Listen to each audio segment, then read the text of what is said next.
Dr. Daniel Amen authored the New York Times bestseller Change Your Brain, Change Your Life, and Memory Rescue, and has performed more than 140,000 brain scans. You'll put somebody on the table and put them in just like an MRI, but only their head? Only their head, so nobody gets claustrophobic. Yeah. Their mom. Dr. Amen, you've done more than 140,000 brain scans now. That's a lot of brains you've looked at. Some of them have been felons, murderers. What is it that you've discovered? Well, that not everybody who does something bad, they don't have the same brain. So you have to know, well, what kind of brain do you have that triggers violence? Is it an impulsive brain? Is it a compulsive brain? Is it a traumatic brain injury that affected particularly the left side? That when someone does something bad, somebody should look at their brain to see what's going wrong. Could I see a scan of what a school shooter's brain would look like? Not obviously every case, but you have one in particular, right, that you could show me? I do. In fact, what I want to do is I want to show you two 15-year-old murderers. Okay. They're two 15-year-old multiple murderers that have wildly different brains. Interesting. Okay, let's do that. So here are two Spect scans. They're actually both 15-year-old boys, and they're both multiple murderers. The one on the top is Kip Kinkle, who murdered his mother and his father, and then he went to his high school and shot 25 people. Wow. So he was the big national story right before Columbine. That was in Oregon. That was in Springfield, Oregon. Okay. And Paul is here in Southern California, takes a baseball bat, and murders his mother and his 8-year-old sister. And I testified as part of his trial. And based on my work, in Kip's trial, they scanned him at Oregon Health Sciences University, and then they sent me the scans. Okay. And he's got a very damaged brain. I mean, I see for holes 15 everywhere. years. And what the Above, holes below. mean are significant areas of low blood flow in his brain. And for a 15-year-old, this is incredibly awful.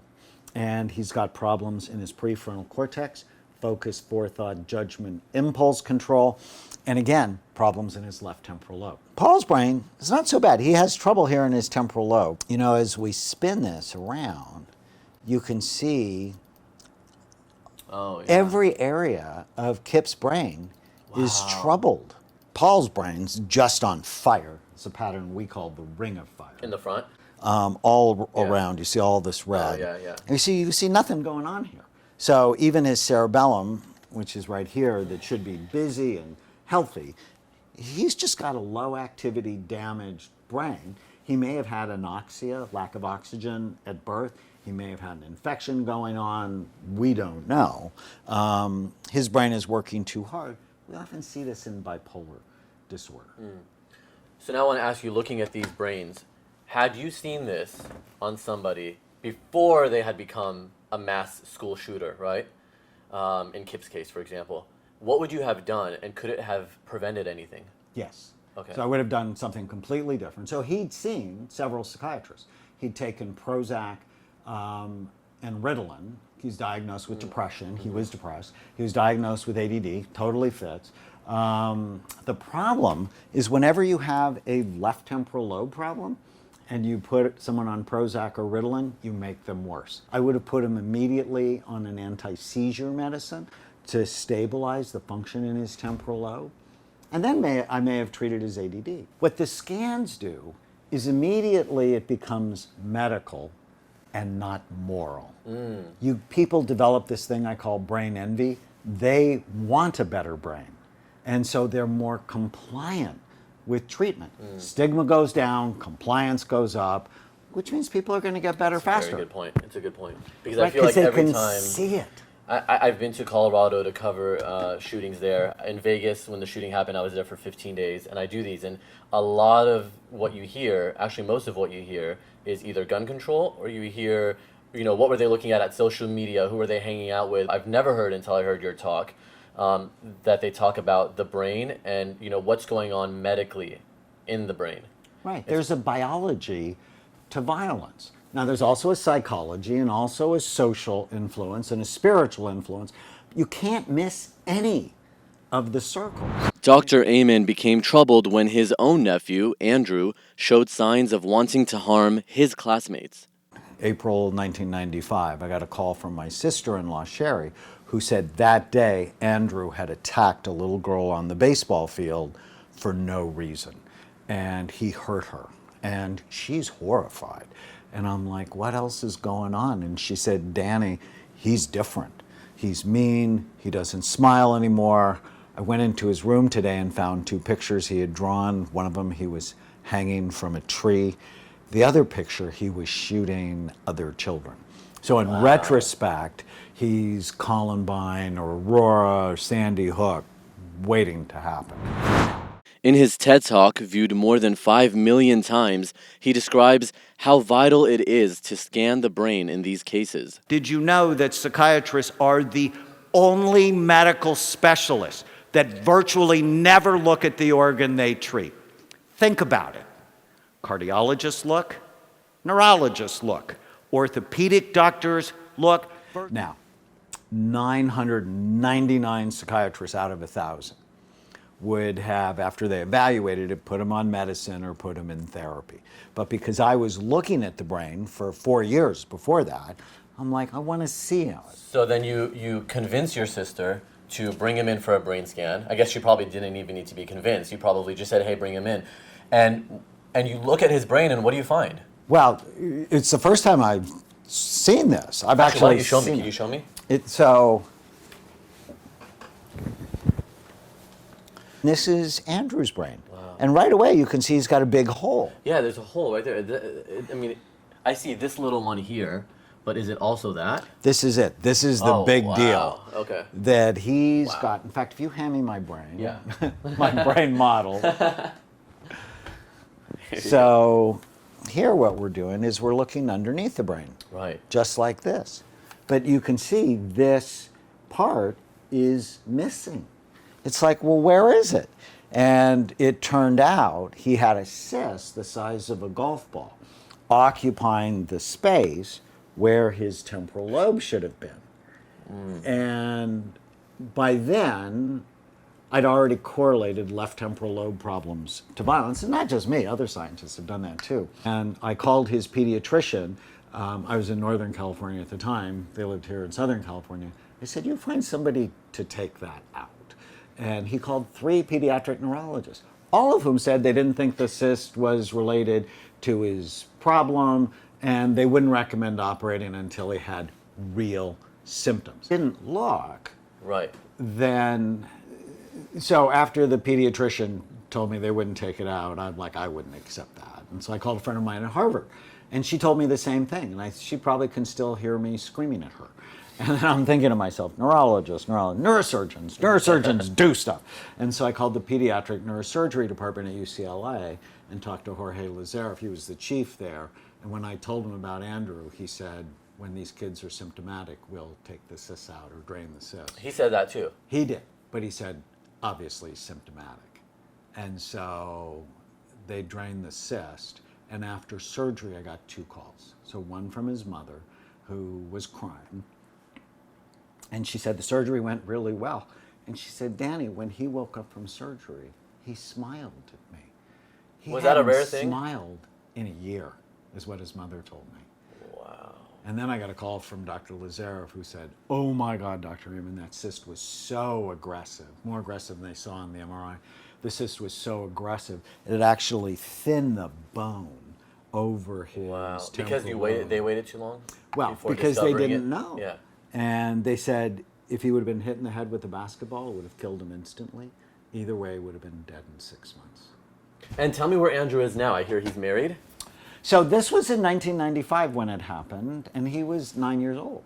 And so now it's, 23 years later, and he's got his own job, owns his own home, he just got married, and October was very special. And aside from marriage and job and all that, is he happy? Is he showing any of those signs of rage that you saw as a kid? No, he's not showing any of them. I wanted to see if there was anything a brain scan could reveal about me.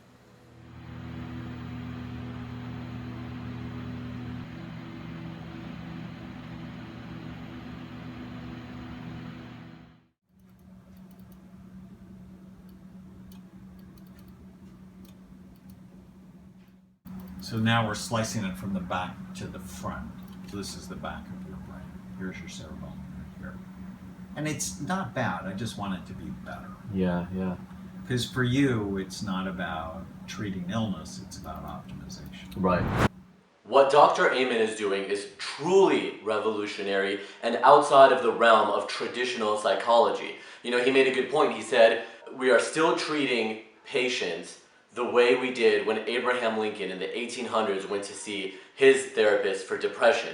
You know, we have these resources of being able to see the brain. Why not use it? It's interesting because he gave me a checklist before going in to do the scan of things that I might be dealing with. And luckily, knock on wood, I got some wood here. Knock on wood, I was already a very healthy person, a healthy candidate. I don't have any mental or physical issues, luckily. And so, he said with me, he was just looking at it to see how we could improve it, but not necessarily looking at some kind of issue I was dealing with. But the interesting thing is, there was one thing on the list, which is depression, and I did say, from time to time, I do have depressing thoughts. And it was interesting because I think he said it was the thalamus, I'm not sure exactly, that was lighting up a certain way, and he said from that, he could tell that I was dealing with some sadness. That was an indication. So it's interesting that a psychologist, who is dealing with emotional health, could look at your brain and say, oh yeah, no, I wouldn't give you this medication or that medication based on what you're dealing with and what I'm seeing in the brain. So in my case, he gave me 3 recommendations, and the first one was to take these supplements. Now these are the supplements on Dr. Daniel Amen's website, which is, I have it written right here, brainmdhealth.com. He sells multiple supplements from what I understand, and the ones that he recommended for me are specifically for brain power, and it comes in 2 pouches like this, and I'm really excited because it's so easy to take and it's all in one. You have like your fish oil, you've got another one for cognitive health, I think, brain and memory boost, and Neurovite Plus. I'm not sure exactly what that is, but you take one in the morning and you take one at night, or whatever, twice a day, whenever you can. Another thing he recommended was for me to play table tennis. So the interesting thing is, if you remember from the brain scan, it was all red and blue in the parts that it needed to be. So that was really good. No holes in the brain or anything like that. I'm so lucky. I'm so blessed. In fact, his nurse said to me, "You have a beautiful brain." when I was walking out, or not nurse, but somebody that works there. She was like, "You have a beautiful brain." I thought that was awesome. Who says that? Like, only somebody who has seen so many brains would recognize a beautiful brain. So that was really cool. But I do want to say, he said, there was a lot of red and blue where it needed to be, but in the cognitive part of the brain was not lighting up white as much as it should be. Like a very healthy brain would have a lot of white activity there. And mine had just spots of white. So he said what he recommended for me was to play table tennis. And apparently that helps with coordination and with cognitive function. So he said that if I did that for 2 months, played regularly for 2 months, and then went and did another brain scan, there would be more white in that area of the brain. So that was very interesting. Again, it's not just for people who have mental health issues or are dealing with some kind of physical brain problem. You actually can make your brain healthier and better. In fact, he works with the NFL to make sure that they are in top shape. Obviously, they deal with concussions and a lot of trauma to the head. The third thing that he recommended was, and this is great for everybody, I actually wrote it down on my phone so that I wouldn't forget to tell you. He recommended that, he said, every morning when you wake up, say to yourself, today is going to be a great day. Just like that. Because subconsciously what's happening, and I love this because we're mixing now science with spirituality, what happens is your brain throughout the day will start looking for things and for reasons that it's a good day. Because subconsciously in the morning when you said, today's going to be a great day, your brain starts looking for reasons why and signs for a great day. And then at night, you want to write down 5 reasons why it was a great day. So it's sort of like a gratitude journal that you're doing at night. So between the table tennis for cognitive health, the gratitude journal, and then taking, my brain power medication, I should have optimal brain function. And the third thing is, Dr. Amen does have a bunch of books that I'm starting to read. They're all bestsellers. This is pretty amazing. New York Times bestseller, Change Your Brain, Change Your Life. I love that one. And then this one was good for me because I had the cognitive brain, the cognitive part of my brain was not lighting up as white as it could be. Of course it was lighting up and it's totally normal, as he reassured me a million times. But it was not optimal, it was not at its peak. And so he said that this book has a lot of exercises, and I just can't wait to start going through it. A lot of exercises and programs you could use for memory rescue, and this is his other book. And then the last thing is I got this book for my nephew. It's called Captain Snout and the Superpower Questions. This is very cool because, again, it kind of reminds me of spirituality. Wayne Dyer has, of course, the great spiritual teacher who has since passed, has amazing children's books about positive thinking that I bought for my nephew. And this is another one, and it's called, it says, Don't Let the Ants Steal Your Happiness. And the ants stand for automatic negative thoughts. And so he teaches children at a young age how to overcome their negative thoughts. You guys, this has been one of the most important shoots I've ever done in my life, ever. And I've done hundreds of shoots between YouTube and my work at ABC and other networks. And I have to tell you, this is one of the most important interviews I've ever done because your brain is literally your universe and it's sitting right here. It's your universe and only you can take care of it. And until you get a brain scan and until you realize what you're dealing with, you don't really know where to start. But for me, doing the brain scan, I now know, play table tennis for that cognitive function. Take your brain power supplements and read these books. And also, keep a gratitude journal and keep reminding yourself that today is going to be a great day. I hope you've enjoyed this video. It's been very impactful for me, and I hope it's been for you as well. If you know anybody that's dealing with mental health, I would highly suggest you take them to a psychologist like Dr. Amen, who will look at the brain. And of course, more videos coming up, so please subscribe below, somewhere down there, and like this video and share it with somebody who you think it might help.